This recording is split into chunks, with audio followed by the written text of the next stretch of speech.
pra cima. No ar com você pela sua rede Boas Novas de televisão e também pela internet no site www.boasnovas.tv, o seu programa Cabeça para Cima, sempre trazendo para você boa informação, boa reflexão, porque aqui é assim, a gente quer que você possa refletir, possa aplicar o que você vê no seu dia a dia e aí ficar sempre de cabeça para cima, né? A proposta do nosso tema do programa. Hoje nós vamos falar sobre violência contra a criança, porque a exploração, o abandono e até a morte tem sido cada vez mais frequente no dia a dia das nossas crianças. A violência, ela tem aumentado contra as crianças. Por quê? Essa violência tem crescido tanto? O que está acontecendo? O que tem motivado um nível maior de violência? É possível acabar com essa trajetória? É possível a gente inverter essa trajetória?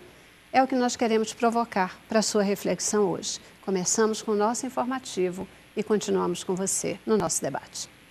Dados do Ministério da Saúde sobre agressões contra crianças no Brasil mostram que o abuso sexual é o segundo tipo de violência mais comum na faixa até 9 anos de idade e entre 10 e 14 anos, ficando atrás apenas das notificações de negligência, abandono e violência física. Entre os adolescentes de 15 a 19 anos, a agressão sexual ocupa o terceiro lugar. Em primeiro vem a violência física e em segundo a violência psicológica. Os dados se referem a números de 2011, quando se tornou obrigatório o registro do tipo de violência sofrida por pacientes atendidos em todos os estabelecimentos de saúde no país. Estima-se que 64% de todas as agressões acontecem dentro da casa da criança e a maior parte dos agressores é alguém de convívio próximo, como os pais, outros parentes ou ainda amigos e vizinhos. A maioria dos agressores é do sexo masculino. Em 2011, foram registrados 14.625 casos de violência contra menores de 10 anos. Desse total, 22% foram agressões dirigidas a crianças com menos de 1 ano. É isso aí, todo mundo sabe que é na infância que a gente sedimenta as bases da nossa personalidade, aquilo que a gente vai ser e fazer quando adulto. A gente tem percebido aí um crescimento enorme da violência contra a criança e é preciso a gente começar a conversar um pouquinho sobre isso, entender cada vez mais o que está acontecendo e tentar reverter essa trajetória de violência. É por isso que o Cabeça para Cima de hoje quer conversar com você sobre esse tema, violência contra a criança. Ninguém melhor para conversar conosco sobre isso do que Lilian Sá, ela que é deputada federal, presidente da Frente Parlamentar em defesa dos direitos da criança e do adolescente. Lilian também é relatora da CPI de exploração sexual. Muitíssimo obrigada por você estar aqui com a gente para falar sobre esse tema, Lilian. Eu aqui agradeço a oportunidade, Celeste, e poder alertar as famílias sobre o que está acontecendo com as nossas crianças em todo o Brasil. Você que é uma defensora disso, tem militado mesmo nessa frente, né? Então vai nos ajudar, inclusive, a ver a ação do governo no sentido de mudança dessa trajetória, né? Isso aí, obrigada mesmo por estar aqui com a gente. Também conosco, Viviane Duarte Niso. A Viviane, ela é professora universitária, é também advogada na área de infância, adolescência e família. E também vai nos ajudar a entender toda essa história e como a gente pode conter isso até do ponto de vista legal, né, Viviane? É verdade, porque a nossa legislação precisa sofrer muita alteração, alguma coisa já mudou, mas, acima de tudo, o pensamento da sociedade precisa mudar. Criança não é objeto. Verdade, né? E é tão importante que elas possam ser bem tratadas, né? Que nesse momento de sedimentação da personalidade, elas possam ter uma formação que não reproduza até as situações de violência que elas vêm sofrendo, né? Queridas, por que a gente tem aí tido um crescimento? Existe alguma explicação mais racional, né, mais social, mais legal, sei lá, para esse crescimento da violência contra as crianças que vem acontecendo aqui no Brasil, particularmente, né, olhando para o Brasil? Olha, é assustador, Celeste, mas o Brasil, ele já tem historicamente, né, já é um país que ele começou com a violência. Você sabe que os negros quando vieram para o Brasil, eles passaram por todas as formas de violência, né, de maus tratos, e isso ficou dentro da cultura, né, do povo brasileiro. E é muito difícil a gente quebrar essa história de violência, porque pais violentos acabam gerando filhos violentos. Exato. Né? E hoje em dia, para a gente tentar fazer alguma coisa, a gente tem que mudar, como disse a doutora Viviane, mudar o pensamento da sociedade. Não é batendo nos seus filhos, maltratando seus filhos, que você vai fazer dele um cidadão responsável, mas você, com educação, incutindo dentro dele os valores, e principalmente valores cristãos. O exemplo. É o exemplo de tudo, para que ele possa crescer num ambiente saudável e ser uma pessoa saudável quando crescer. Mas o que me assusta mais é a violência sexual. Essa é uma parte que muitas pessoas não gostam de debater, porque nós quebramos esse tabu, porque a pedofilia, ela de repente, ela teve um boom no Brasil, todo mundo passou a entender o que é pedofilia, o que é o abusador ocasional, o que acontece com uma criança quando é abusada sexualmente, e um alerta para as mulheres, porque a pesquisa indica que a maioria dessas crianças que são abusadas sexualmente são abusadas dentro dos seus lares. E os primeiros abusadores são os padrastos, depois vem o pai e depois é que vem os terceiros, né, Viviane? Que exatamente. São professores, avós, primos, tios e até adolescentes que abusam de crianças também.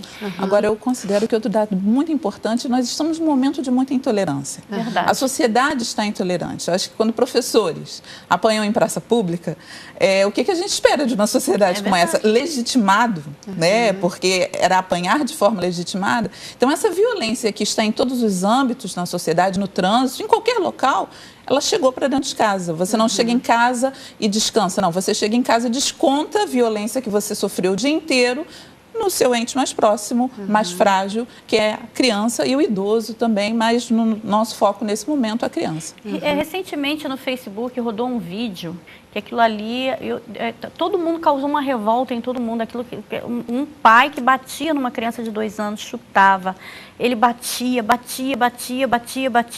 Esse vídeo, teve 2 vídeos, esse que era de fora e teve um que era aqui de São Paulo, que era o filho de um traficante, e ele foi preso e acabou sendo morto na cadeia. O programa do Ratinho colocou no ar esse vídeo. E você viu aquela criança inocente, 2 anos de idade, mas apanhando tanto, sendo chutada, pegava a cabeça, jogava a cabeça da criança contra a parede. Isso ali causa revolta na gente. Isso aí quando a pessoa denuncia. E aqueles casos que a gente não sabe que não são denunciados. Geralmente as crianças, quando elas apanham assim, que são maltratadas, tipos de maus tratos, o pai e a mãe dão entrada na madrugada no hospital, porque acha que ali que não vai ter policiais, que não vai ter ninguém para fazer ficha e tudo. Mas nós mudamos isso. Hoje em dia essa ficha tem que ser feita e há uma triagem que é feita nos hospitais para poder detectar se aquela criança ela foi vítima de espancamento. Esse menino que morreu em São Paulo, que estão tentando se descobrir se foi pela overdose, também está ali, olha, um padrasto. Quer dizer, vocês estão dentro desse mapeamento inicial, vocês estão colocando e, por exemplo, uma das questões que justificaria, ou explicaria, justificar não justifica nunca, né? Mas que explicaria esse aumento da violência, o aumento da intolerância natural da sociedade, o fato das pessoas estarem menos pacientes, elas já chegam em casa e descarregam nas próprias crianças. Nas crianças, essa questão toda. É o estresse do dia a dia, as pressões no trabalho, né, as pressões que você sofre, né, diariamente, as pessoas andam nervosas, sem tempo para nada. E você colocou também, Lilian, como um fator, um pouco da característica do brasileiro. A agressão seria Está mesmo na nossa cultura, um fator cultural. O brasileiro, ele tem por característica... Eu vou deixar até a doutora, professora universitária, foi minha mestra também. Eu tive esse privilégio, olha. realmente está na nossa cultura a violência. A violência contra a mulher, nós há pouco estávamos conversando quanto a isso. Existe violência contra o homem? Existe, mas também na nossa cultura machista isso não aparece, no âmbito familiar. Existe a violência contra a criança, sempre, até porque, se nós pensarmos até 1988, criança era coisa, era um objeto. Até hoje a gente ainda move ações de busca e apreensão, é como se eu fosse buscar e apreender um copo. Então, esse pensamento de que os meus filhos me pertencem, como essa mesa me pertence, eu posso dispor deles da forma que eu bem quero, entendo, isso ainda está na nossa cultura. Isso foi construído ao longo do tempo. Então, quebrar esse pensamento é muito complicado. A criança é sujeito de direitos. Então, ela tem que ter direitos. Ela tem que ter direito, está lá na Constituição, que ela tem que ter direito a crescer num lar saudável, tem que ter direito ao lazer, ela tem que ter segurança, ela tem que ter tudo que nós temos enquanto adulto, elas têm que ter enquanto criança. E a sociedade não entende, com privilégio. Só que os pais não entendem, acham que são donos, que pode fazer o que quiser com essa criança. E esse adolescente. E eu acho que um dado também que merece destaque, a gente acaba recebendo informações e as nossas estatísticas são das classes mais vulneráveis. Porque existe na camada média, alta, também a violência, mas que é intransponível na maioria das vezes. É só quando chega ao ponto letal de uma forma a mover a opinião pública. Mas na maioria das vezes acontece com mais requinte de crueldade porque tem mais informações e isso não está nas estatísticas. Vocês estão levantando essa questão, né? A criança como objeto de direito. A coisificação. Né? Sendo olhada e tratada como uma coisificação. E por conta disso também eu quero considerar um pouquinho ouvir a opinião de vocês, né, dentro do nosso debate de hoje sobre essa questão, porque aí por outro lado a gente diz, não é com palmada que se educa. A criança tem os seus direitos e aí, muitas vezes, os pais também interpretam isso e acabam tratando isso como não dar limites às crianças. E, por um lado, a gente também começa a ter crianças que elas são muito mal educadas, elas também provocam, talvez, essa intolerância dos adultos. Não quero passar sem fazer o contraponto disso, né? Até que ponto essa intolerância ou essa questão da falta de limites provoca crianças que, de jeito nenhum, eu estou dizendo que elas aqui incentivam ou são os agentes da violência, de jeito nenhum, não é isso, mas até que ponto a necessidade desse equilíbrio, né, de também a educação, o estabelecimento de limites por parte dos pais para que a gente tenha aí uma sociedade mais saudável. Mas logo depois do nosso primeiro intervalo, tá bom? Vamos lá. Cabeça pra cima, cabeça pra cima. Cabeça para cima, provocando hoje uma reflexão sobre violência contra a criança. Aqui com duas pessoas especiais que trabalham, que lidam com isso diariamente, deputada Lilian Sá e também a nossa estudiosa do assunto, né, professora, atuante na área de família, adolescência e criança. Queridas, a opinião de vocês um pouco sobre esse equilíbrio, né? Da gente poder encarar a criança como um ser que tem direitos, tem direito à sua individualidade, respeito como criança, mas que também precisa de limites para poder crescer de uma forma saudável. A palmada não é um instrumento que a gente quer incentivar ou dizer que ela é boa no sentido da educação. Mas aí também a gente diz, proibido palmada, nada de palmada, não pode tocar na criança.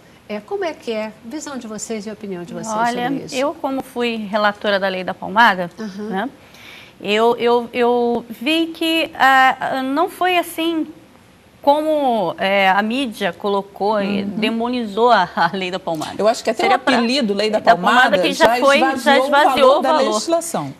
Ali seria o caso de se fazer até uma avaliação desses pais que são violentos com a criança, para que a criança não sofra novamente agressões, tratar desses pais psicologicamente, né? Então, é uma coisa, mas aí teve essa interpretação toda errada, aí veio muitas coisas, aí veio também a questão da Bíblia, que a Bíblia fala na vara.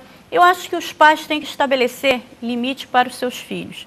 Não é espancando, mas você, na hora certa, se você der uma palmada na criança, a criança não vai morrer por causa disso. Às vezes é necessário, porque a criança às vezes é muito rebelde. Tem criança que chuta o pai você está dentro do shopping, a criança está chutando, está socando o pai, mas na hora ali tem que falar, sossega aí, fica quieto, né? Não é pegar a criança e espancar, pegar cinto, ferro, queimar. Eu sou contra bater em criança. Eu tenho dois filhos. Em qualquer pessoa. Qualquer pessoa. Uhum. Mas meus 2 filhos não apanharam, né? Então eu crio dando limites, mas também fica de castigo. Coloco lá e vai pensar na besteira que você fez. Eu tenho um de 5 anos agora, né? E que não é mole. O outro também não era fácil. Tem 31, não é fácil, né? Mas eu tentei colocar limites. E o pai e a mãe tem que fazer isso, tem que se impor, porque quando você perde a cabeça, você perde a paciência com seu filho, ele te venceu. Você está sendo vencido por você mesmo, pela sua falta de controle. Então você tem que se controlar.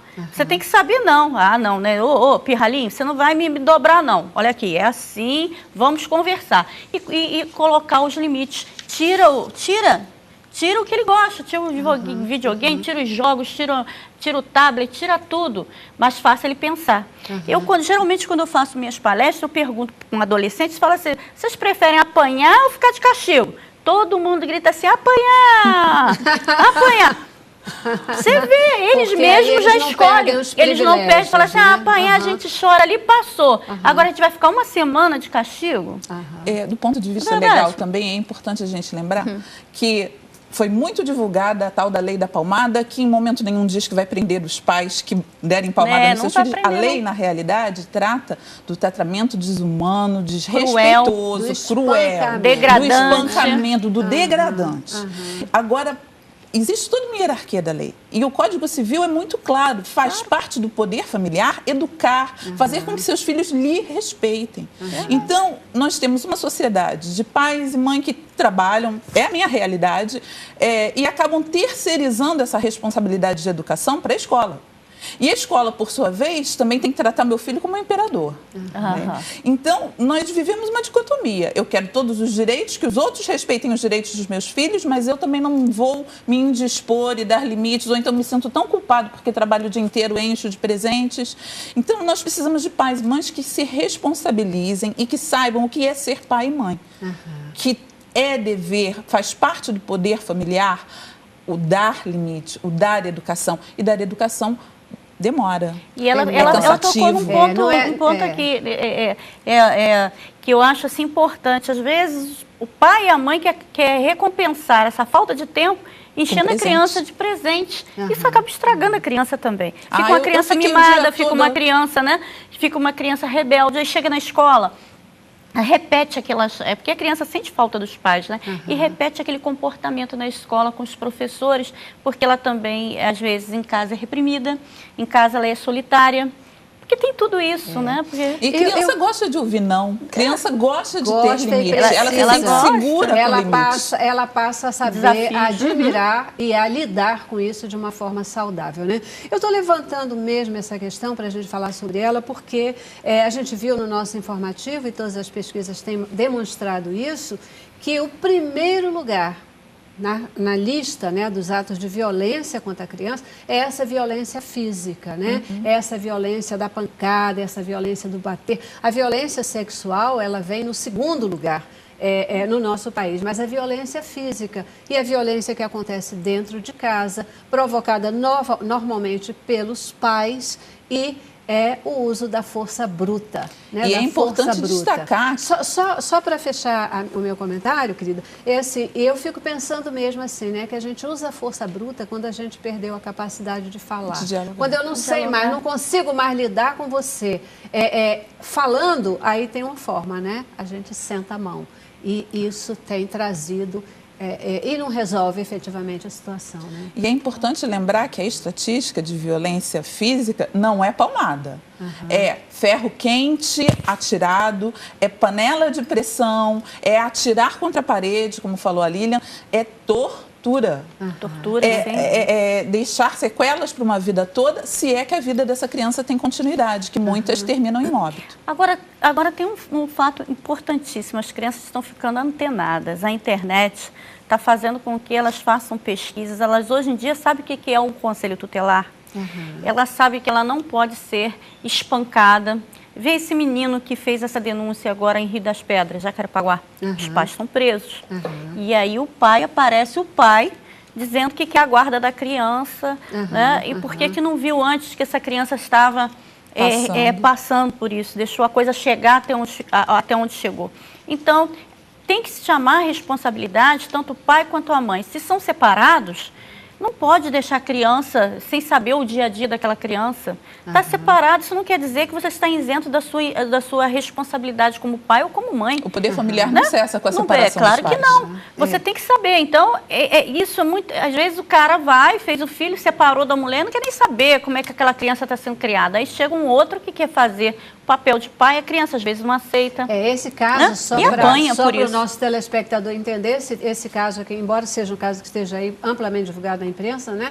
Uma criança onde a mãe, são vários filhos, acho que 5 filhos na família, mais ou menos, e esse garoto de 8 anos, cerca de 8 anos de idade, ele tem aí até se envolvido já com drogas, etc., absolutamente indisciplinado, e a mãe, achando que a única forma de corrigi-lo, pediu ao padrasto para que ele surrasse com o cinto, e ele efetivamente espancou a criança, né? Num nível de violência enorme. E agora esse pai vem e diz, e reclama, e agora sim ele reclama a paternidade, formas totalmente erradas de ser pai, de tentar corrigir, de exercer a influência. Agora, uma criança de 8 anos assim, desse jeito, por quê? Um lar desestruturado, uma criança que não teve limites, uma criança que está sendo deixada de lado, né? Não está ali se corrigindo, então ela está se envolvendo com más companhias e fazendo coisas erradas. É aí que está. Tem que ter disciplina desde pequenininho. Com 1 ano de idade já tem que estar botando de castigo já. A minha tem carreirinha de pensamento, com 1 ano e 6 meses. É isso mesmo. Deputada, o que o governo tem feito, qual é o olhar do governo para toda essa situação de aumento da violência contra a criança? Quais são os olhares e as medidas que são tomadas para a gente impedir ou mudar essa trajetória de violência? Olha, a ministra Maria do Rosário é uma pessoa muito comprometida com a causa, né? Tem feito vários tipos de campanha, né? A Secretaria Nacional de Direitos Humanos tem feito várias campanhas, né, em relação à violência e o abuso sexual que envolve crianças e adolescentes. E, recentemente nós temos a preocupação com a Copa do Mundo, né? Daqui a um mês nós estamos no ano novo, começa já tudo preparativos, né? E com isso aumenta a violência contra a criança e adolescente, o abuso sexual, a exploração sexual de crianças, o turismo sexual. E ela tem visitado, né, todos os estados e cobrando das prefeituras. Ela teve recentemente no Rio de Janeiro, ela fez o lançamento da campanha, né? E para que a Copa do Mundo não seja que traga mazelas como foi a África, né? Porque depois disso viu que aumentou 20% o nível de violência e abuso sexual contra crianças e adolescentes, né, na África do Sul. Então essa é a nossa preocupação, a minha preocupação também, enquanto relatora da CPI da exploração sexual, tem viajado, tem cobrado de todos os governos. Na semana passada eu estive na Bahia com a ACM Neto. Quero dizer que esse deputado promete. Porque nós conseguimos uma coisa fantástica com ele, o Observatório da Infância agora no Carnaval. Porque vem o Carnaval. Vem o Carnaval e a gente sabe que é nessa época que as crianças elas sofrem mais abusos, né? Tem uma época onde aumenta ainda mais. Ainda mais. Especialmente a exploração porque sexual. Os pais trabalham, deixam as crianças do lado, às vezes na barraca, tá vendendo água, cerveja, refrigerante, aquelas coisas que você sabe que no Carnaval tem, e a criança fica ali e às vezes não tem tempo, e dali as crianças desaparecem. Né? As crianças desaparecem porque são sequestradas, porque estão os predadores, né, de sexo nessa época, os pedófilos soltos aí, os abusadores, né, que aproveitam aquela oportunidade para dar o bote. E ele, escutando a CPI, na mesma hora ele tomou uma atitude. Ele vai abrir as escolas para que as escolas, olha um exemplo aqui para o prefeito Eduardo Paes, nessa época do carnaval, diretores, professores, eles possam receber essas famílias, vai ficar aberto, são voluntários, para que essas crianças possam dormir, abrigar as crianças no carnaval dos pais que trabalham como ambulantes, que trabalham no carnaval e que não podem ficar com essas crianças. Seria uma creche 24 horas. E colocou um observatório, que o mesmo observatório que faz o trabalho sobre a violência com a mulher, a violência, a intolerância religiosa, a intolerância também sobre a questão do racismo, vai fazer da criança, do adolescente. Então, isso foi muito bom, porque nós já saímos dali já com um programa definido para o Carnaval e para a Copa do Mundo na Bahia. Então, se todo mundo fizesse a sua parte, né? E ele entendeu e fez na mesma hora, está ali fazendo. Então, isso é muito bonito. E a gente não consegue que os outros estados tenham esse compromisso. Tem governadores aí que você não sabe nem o que é um plano nacional contra a exploração sexual, o que eles estão fazendo em relação à criança e adolescente. Nem e também o orçamento, o dinheiro também. Era o ponto que eu ia tocar. O dinheiro é desviado. Nós temos, no Rio de Janeiro, conselhos tutelares absolutamente desaparelhados. Então, nós temos que ter uma preocupação. Nós somos um município-chave, nós vamos estar recebendo grandes eventos e nós não estamos nos capacitando para isso. Agora, se eu for dar uma informação para vocês, eu estou aparelhando 22 municípios, conselhos tutelares, que a ministra Maria do Rosário, ela está dando um carro, 5 bebedouros, não, um bebedouro, 5 computadores, né, e uma geladeira para aparelhar todos, até a Copa do Mundo, todos os conselhos tutelares do Brasil estarão recebendo esse kit. E os 22 municípios que eu indiquei já está liberado, já está em ordem de processo, vai começar a partir agora no final de dezembro para janeiro, vou começar a fazer as entregas desses carros. Que bom. Perfeito. É uma boa notícia. Eu acho interessante, né? Mas ainda percebo e gostaria de entender se existem coisas um pouquinho mais amplas, porque são medidas muito pontuais, né? Verdade. Quer dizer, quando a gente fala, são válidas e perfeitas. O momento do carnaval é um momento onde essa violência a gente sabe que aumenta e tem que ser olhado. Copa do Mundo, tá legal, é um momento onde a gente sabe que o Brasil vai ter muito mais gente aqui dentro e a gente tem que cuidar. Mas, queridas, e o dia a dia? E a nossa vida normal? E nós aqui, a cada dia, né, brasileiros, as nossas crianças que estão aí sofrendo violência, hoje, aqui e agora, o que está sendo feito para conter essa violência? Como enfrentar essa realidade? Eu vou dar mais um intervalo, mas a gente volta já já, provocando vocês, tá bom? Vamos lá. Cabeça pra cima, cabeça pra cima. Cabeça pra cima de hoje, conversando com você sobre violência contra a criança, um assunto que tem que merecer a sua atenção. A violência contra a criança, ela tem crescido de uma forma extraordinária, particularmente aqui no Brasil, precisa ser tratado, precisa de ação da família e precisa de ação também do governo. A gente quer entender um pouquinho mais sobre o que está sendo feito e quais as alternativas que a gente tem quando a violência acontece. Mas antes de voltar para as nossas convidadas, eu tenho um recadinho aí para você. Veja aí.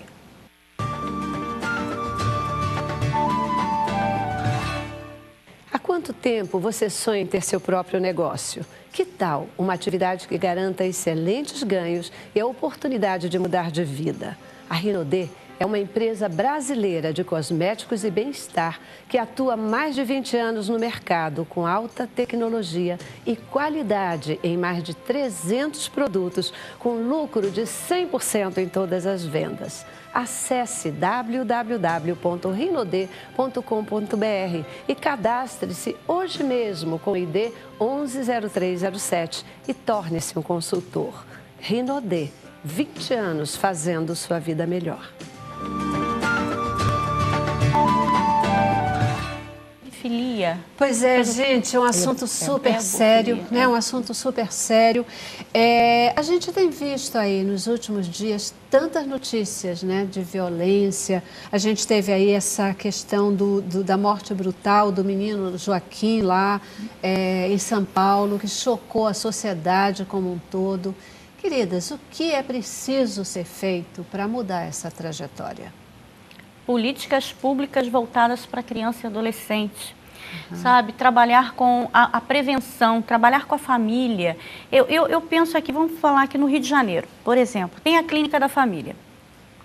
Essa Clínica da Família poderia se estender também para se fazer um diagnóstico da questão de quantas crianças existem dentro daquela casa, se aquela criança está sendo vítima de abusos, né? Também se fazer isso também trabalhar junto com a escola, porque o professor, quando a criança chega toda marcada, roxa, que a criança ela chega acuada dentro da sala de aula, a professora, você é professora, sabe disso, ela tem esse diagnóstico. Então, o que ela poderia fazer? Já imediatamente chamar aquela criança, os pais daquela criança e começar a trabalhar, né? Lilian, em ela não relação poderia, a isso. ela tem que fazer. Tem o Estatuto fazer, da mas Criança e do Adolescente diz que na desconfiança de violência perpetrada, não acontece. Não faz. E a também fala do escola médico. fala o seguinte, a direção, já trabalhei muito, não vamos nos meter nisso. E não isso é lei. Então, essa questão, tem que mudar o pensamento da sociedade, mas para isso, a Secretaria de Educação, ela teria que começar a fazer um trabalho junto com a Secretaria de Saúde, né, tanto estadual como municipal, e fazer projetos nesse sentido, de valorizar, né, a família, de proteger a criança e adolescente das agressões sofridas. Porque eu estive recentemente em Iguaba, uma menina estava sendo abusada sexualmente pelo próprio professor. Isso é um absurdo. O próprio professor... E ele estava abusando dessa menina. Então, quando acontece isso dentro do ambiente da escola, o que fazer também? Os pais também se sentem impotentes. Hoje em dia, os pais não podem nem deixar os seus filhos soltos dentro de um supermercado. Em outro programa, outra oportunidade, a gente vai falar das meninas desaparecidas. A CPI teve uma grande vitória agora de colocar um cara que sumia com as meninas aqui no Rio de Janeiro atrás das grades. Então, ela se desapareceu assim, solta dentro do mercado. Hoje em dia você não pode nem deixar o seu filho solto dentro do supermercado, porque ele pode desaparecer, ele pode sofrer qualquer tipo de violência. Então, os pais também se sentem inseguros com toda essa violência que está tendo aí. Agora também é uma responsabilidade de todos, é uma responsabilidade nossa como sociedade, como igreja, como professores, como pais. Eu sou responsável pelos filhos dos amiguinhos da minha filha, então nós temos que conversar. Eu acho que é um resgate de valores. Também. Como sociedade, nós estamos esgarçando os nossos valores morais. E não é ser moralista, não, é ser zelosa pelo bem-estar do outro, do meu. Eu só vou estar bem, dizia Nelson Mandela, eu só vou estar bem quando todos estiverem bem. Então, eu não posso pensar só no bem-estar da minha filha, eu tenho que pensar no bem-estar de toda uma sociedade, que ela vai crescer nessa sociedade. Então, como igreja também, nós temos que assumir o compromisso de fazer simpósios, fazer seminários, trazer temas que às vezes, eu já ouvi isso em igrejas que eu fui falar, não toca nesse assunto não, é tão desagradável, vai tornar o ambiente tão pesado, mas nós vamos deixar então a coisa acontecer? Não pode. Fechar os olhos? Sabe, Viviane, esse esgarçamento dos valores morais, etc., né, de que você fala, faz com que a gente acabe tendo um olhar que torna tudo comum. Exatamente. Torna tudo natural, torna tudo permissivo. Banalizado. Né? Então, vocês estavam comentando aqui, né, um dos atos dentro dessa linha da questão, comentando no intervalo, sobre a venda de virgindade, né? E você dizia, mas isso não é uma coisa de hoje, mas hoje até... onde a gente não imaginava que isso pudesse acontecer, acaba acontecendo. Cada vez, Meninas quanto mais nova a menina... na internet a sua virgindade. E isso se torna comum, isso se torna uma coisa natural. A questão é como que a gente o que precisa ser feito. E a gente sabe o que precisa ser feito, mas parece que as coisas não acontecem na prática, né? O que a lei diz a esse respeito? Uma criança, que muitas vezes vocês lidam com isso, sabem, a criança, quando ela está sendo violentada, ela também fica acuada psicologicamente, muitas vezes ela não tem coragem e nem condição de vencer aquela barreira para denunciar. O que pode ser feito? Quais são as orientações que a gente pode estar dando aqui, até para as crianças que possam estar A vivendo? importância de se ouvir a criança e ouvir em todas as formas, no desenho, no comportamento, como a Lilian falava, porque geralmente quando acontece qualquer forma de violência ou abuso, se é com uma pessoa que a criança conhece, ela fica num sentimento muito dividido, porque ela ama, ela teme e ela está acuada, ela está com medo. Então, muitas das vezes ela não vai falar, principalmente quando estamos tratando de crianças menores de 12 anos, ela geralmente não verbaliza. Ela vai desenhar, ela vai demonstrar, ela vai mudar o seu comportamento. Então, nós temos que ter olhos que de fato estão dispostos a ver, ouvidos de fato dispostos a ouvir. Porque a criança ela vai demonstrar. E ser esse socorro, estar atento, buscar ajuda. A criança regride também, tem crianças que passam a fazer xixi na roupa, né? Até defecar. Tem crianças que mudam completamente o comportamento. Se você está sentindo, você trabalha fora, deixa seu filho com alguém tomando conta, né? E você vê que ela começa a demonstrar, às vezes, timidez, ou ficar muito agressiva, ou fazer coisas que ela não fazia antes, e você está vendo que não é a educação que você está dando, você tem que começar a ficar alerta sobre esses sinais. Procure, comece a pesquisar, porque ela pode estar sofrendo algum tipo de violência, ou física ou sexual, né, de alguém dali, da família, ou daquele ambiente. Daquela comunidade. Daquela né? comunidade. E quais são as alternativas de suporte, de ajuda? Onde buscar ajuda? Denunciar, né? Em primeiro lugar, o Conselho Disque Tutelar. 100, né? O Conselho Tutelar de pé de casa. Tem que ir o Conselho Tutelar e na Delegacia de Proteção à Criança Vítima, que nós só temos uma. Eu estou batendo isso há 13 anos no Rio de Janeiro. E não é só aqui no Rio que acontece isso não, tá? Não. Isso é no Brasil inteiro, Sem tem dúvida. viajado o Brasil inteiro. Não tem delegacias de proteção, varas da infância, Ministério Público. Você tem que procurar quem possa te ajudar. Mas sempre denunciar. E se você souber que uma criança está sofrendo, o Disque 100, o Disque 180, que a chefe da Polícia Civil, Marta Rocha, quando recebeu a CPI, colocou também disponível o Disque 180 para crianças vítimas de abuso sexual. Também. Então, você também pode usar esse Disque 180 também, que é pertinho, e também o Disque Denúncia, que fez também esse pacto com a CPI. Eles estão lançaram até uma campanha sobre esse tema, né? Então, agora, o importante é realmente não se calar. Denunciar. É buscar fazer, porque como adulto nós temos essa responsabilidade com a criança. Nós temos uma responsabilidade compartilhada com todas as crianças. Então eu preciso buscar ajuda. Eu vou à direção da escola se eu não tenho de repente meios, se eu não tenho, porque nós sabemos de muitos pais que não têm condições de repente fazer uma ligação como essa. Né? Então eu vou em busca de quem vai poder socorrer, mas eu tenho que ter esse comprometimento com a criança. Agora tem outro tipo de violência que a criança sofre, que é o bullying. Também. Que ele é o bullying familiar e sofre na escola também. E essa criança também não deixa de ser vítima dessa violência. Sem dúvida. Tem muitas crianças aí que têm tentado até o suicídio por causa disso. A importância da denúncia, né? Quer dizer, hoje em dia, até se pergunta muito se efetivamente a violência, ela cresceu de fato, ou o que cresceram foram as denúncias. As comunicações. E aí se tem uma visibilidade mais real daquilo que acontece, né? Então, a importância de denunciar, a importância da própria criança ter a coragem de denunciar, a própria família ter a coragem, né? Quando percebe atos de violência, poder buscar ajuda e poder denunciar nesses fóruns que a gente tem, que vocês têm sinalizado. Eu tenho um caso aqui, que é aqui em Petrópolis, né, que eu estou ajudando essa mãe, que ela mudou, foi para São Paulo, e eu estou ajudando essa mãe.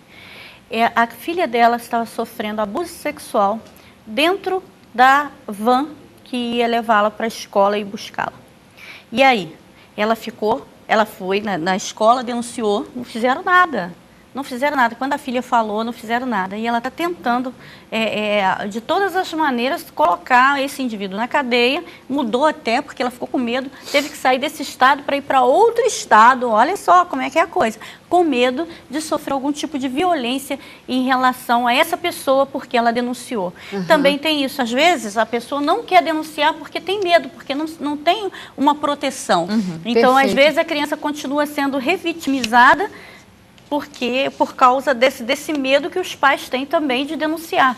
Eu vou precisar fazer a nossa paradinha tradicional e eu quero voltar ainda, né, no encerramento do nosso programa com essa questão. É fato, muitas vezes as pessoas não denunciam porque elas têm medo de denunciar. E aí, quais são os mecanismos de proteção e de acompanhamento para essas vítimas? Eles existem? Qual é a proteção que tem? Porque as pessoas se expõem. E aí, como é que fica essa história? Voltamos já já. Cabeça pra cima, cabeça pra cima.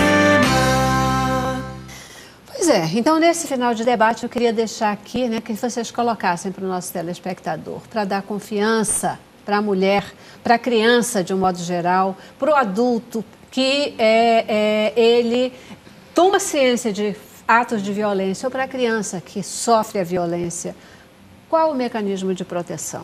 O mecanismo de proteção é um dos mecanismos que está sendo estendido, é a Lei Maria da Penha.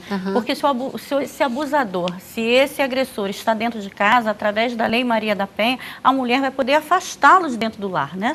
Então, isso já ajuda bastante. A presidente Dilma está fazendo, agora em 27 estados, lançando a Casa da Mulher, que é um local onde ela vai ter assistência jurídica, assistência psicológica, e para que ela possa depois ser inserida no mercado de trabalho novamente, que ela possa reconstruir sua vida. Isso é muito importante, ter essas casas de passagem. Então, o nosso estado vai ser que foi contemplado, né? E eu quero rapidamente falar, 7 anos da Lei Maria da Penha, eu estou dando gratuitamente, você entra no www.liliansar.com e peça, porque isso aqui vai te ajudar bastante. Se você é vítima de violência, até dentro da sua casa, às vezes até do marido, seus filhos, né? Você pode ser protegido através dessa lei, que foi um grande ganho. Fazendo 7 anos, nós estamos agora fazendo a campanha do Homem Viver Sem Violência, né, do Laço Branco, que é para também afastar a violência contra a mulher. Eu quero falar com a criança. Nós adultos falhamos. Às vezes nós pais falhamos. Então procure um adulto que você confie. Esse adulto que você confie vai buscar ajuda. E agora um clamor ao Judiciário, um clamor ao Ministério Público, às varas de infância e juventude, aos conselheiros tutelares. Nós precisamos de comprometimento. Eu advogo há quase 16 anos. Eu estou muito cansada do Judiciário. Nós precisamos de um Judiciário eficiente. Nós precisamos de profissionais que se entreguem pelo direito da criança e do adolescente. É isso aí. Mas é isso aí. Verdade. É isso aí. Né? O que a gente percebe, e a gente não cansa de levantar temas e falar aqui, né? A gente compartilha da sua emoção, né? E da sua quase indignação nessa colocação, porque essa emoção eu acredito que ela tenha também uma parcela de indignação, porque todos nós precisamos nos indignar, né? E essa violência, eu acredito que a trajetória, a forma de mudarmos a trajetória da violência é cada um de nós nos engajarmos, como você diz, o poder público, a sociedade como um todo, a cultura os da paz, pais, né? Os professores, a escola, porque isso só vai mudar se todos tivermos consciência de que precisa haver uma mudança, né? Queridas, muitíssimo obrigada pela presença, participação de vocês aqui conosco hoje. Tá bom? Nós é que agradecemos, eu quero agradecer pela essa oportunidade de um tema tão apaixonante que é esse em relação às nossas crianças, elas precisam de proteção e nós temos que começar fazendo a nossa parte. Eu quero também agradecer porque isso daqui é uma forma de evitarmos, de coibirmos um pouco essa violência. É prevenção. É prevenção. É isso aí. Por isso, Cabeça para Cima traz assuntos para a nossa reflexão do dia a dia. Muitíssimo obrigada pela sua presença aí em casa, participação conosco e não apenas assista aos programas, mas procure olhar ao seu redor e usar a reflexão para mudar o meio ambiente em que você vive. Fica na paz de Deus e com a boa música da Nara Lopes, terminando o nosso programa. Tchau.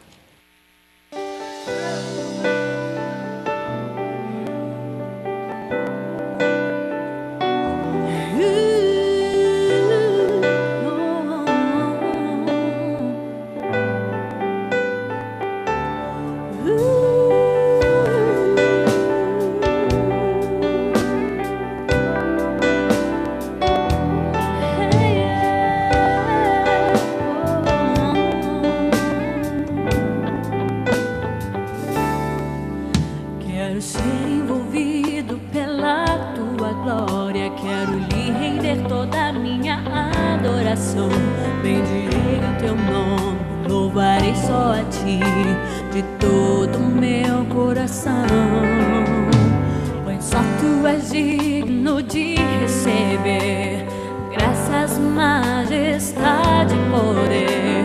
Por toda a minha vida irei te adorar. Não há nada melhor que em tua presença estar. Tu és santo, Senhor.